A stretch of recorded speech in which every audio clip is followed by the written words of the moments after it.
Machiavelli के राजनीतिक दर्शन के संदर्भ में चर्चा करते हुए हमने अपने पूर्व व्याख्यान में स्पष्ट किया था कि मैकियावेली को संधिकाल का विचारक माना जाता है। संधिकाल का विचारक का अर्थ जिसने मध्यकाल के प्रभाव और आधुनिक काल के प्रारंभ दोनों की मुख्य विशेषताओं को अपने राजनीतिक चिंतन में प्रस्तुत किया है, स्वीकार किया है।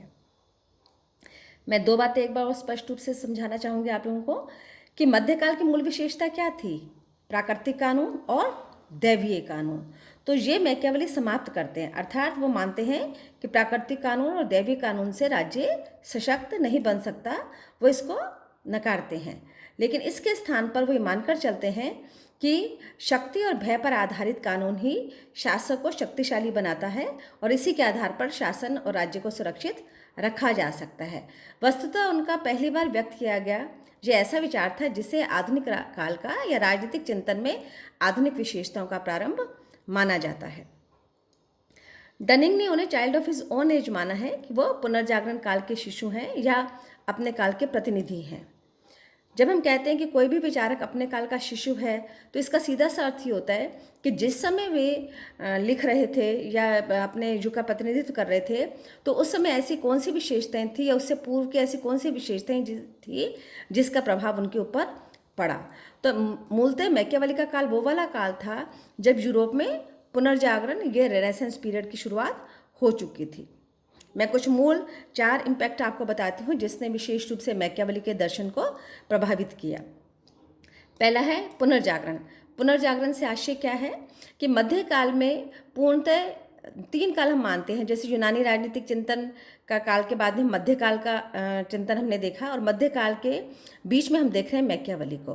तो मैकियावेली जब मध्यकाल के चिंतन को रिजेक्ट करते हैं, उसको अस्वीकार करते हैं, तो वो पुनर्जागरण के उस विचार को स्वीकार करते हैं कि एक बार पुनः जो हमारे पूर्व के मूल्य थे, पूर्व के तर्क थे या पूर्व का हमारा राजनीतिक चिंतन था, उसको पुनः चिंतन किया जाए, उसका पुनः मूल्यांकन किया जाए और उसके आधार पर पुनः निर्माण किया जाए। अर्थात यदि व्यक्ति को ही सभी चीज़ों का निर्धारक माना जाता है, मानव को ही सभी चीज़ों का निर्धारक माना जाता है, तो इस मूल विचार का भी पुनः चिंतन किया जाना आवश्यक है। पुनर्जागरण के इस काल का प्रभाव कला पर, साहित्य पर, पेंटिंग पर, वाद्य पर, संगीत पर और राजनीतिक चिंतन पर भी पड़ा। जैसे अन्य क्षेत्रों में अन्य कलाकार और विचारक उस युग का प्रतिनिधित्व करते हैं, वैसे राजनीतिक चिंतन में मैकियावेली पुनर्जागरण के काल का प्रतिनिधित्व करते हैं। दूसरा प्रभाव पड़ा जो पुनर्जागरण के साथ एक दूसरी धारा थी, सुधारवाद का, रिफॉर्मेशन का। इसने मूलतः क्या किया कि उस समय मध्यकालीन जो राजनीतिक चिंतन था, जो धर्म को प्रधान मानता था, ईश्वर को प्रधान मानता था, संस्थाओं के रूप में चर्च को सर्वोपरि मानता था और चर्च में प्रतिनिधि के रूप में पोप को ईश्वर का अवतार मानता था, उसको सुधारवाद ने नकार दिया। अर्थात सुधारवाद ने ये माना कि धर्म या ईश्वर के किसी भी प्रतिनिधि के रूप में किसी भी संस्था को सर्वोच्च नहीं माना जा सकता। इसके स्थान पर मूल मत क्या पुनः उभर कर आया, जो सोफिस्ट मत था। तो मैकियावेली ने भी इसी मत का समर्थन किया कि धर्म अधिक महत्वपूर्ण नहीं है, धर्म के स्थान पर man is the measurement of everything. तो जब हम व्यक्ति को प्रमुखता देते हैं तो हम किसको प्रमुखता देते हैं? राज्य को प्रमुखता देते हैं। लेकिन जब हम धर्म को प्रमुखता देते हैं तो किसको प्रधानता देते हैं? ईश्वर को प्रधानता देते हैं। तो मैकियावेली ने सुधारवाद का ये जो मत था कि एक बार धर्म और ईश्वर के स्थान पर पुनः व्यक्ति को या मानव को महत्वपूर्ण माना गया, मैकियावेली ने उसी मत को ग्रहण किया।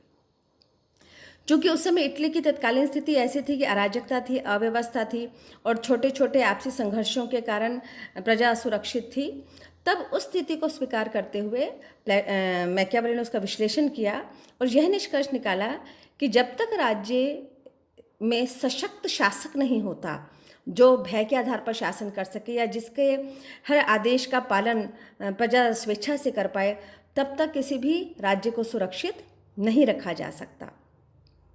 तो जब इटली की स्थिति में मैकियावेली वहाँ के राजा को मेडिसी को सलाह देने के लिए अपनी रचना प्रिंस लिखी, तब उसमें वो इसी तर्क को स्पष्ट करते हैं कि किसी भी अराजकता की अवस्था से, असुरक्षा की अवस्था से निकलने के लिए एक सशक्त और शक्तिशाली केंद्रीय सत्ता का होना आवश्यक है। केंद्रीय सत्ता का अर्थात कोई भी राज्य यदि छोटे छोटे खंडों में या प्रांतों में विभक्त है और प्रत्येक प्रांत अपने आप को स्वतंत्र मानकर निर्णय करता है तो कोई भी राज्य सुरक्षित नहीं रहेगा।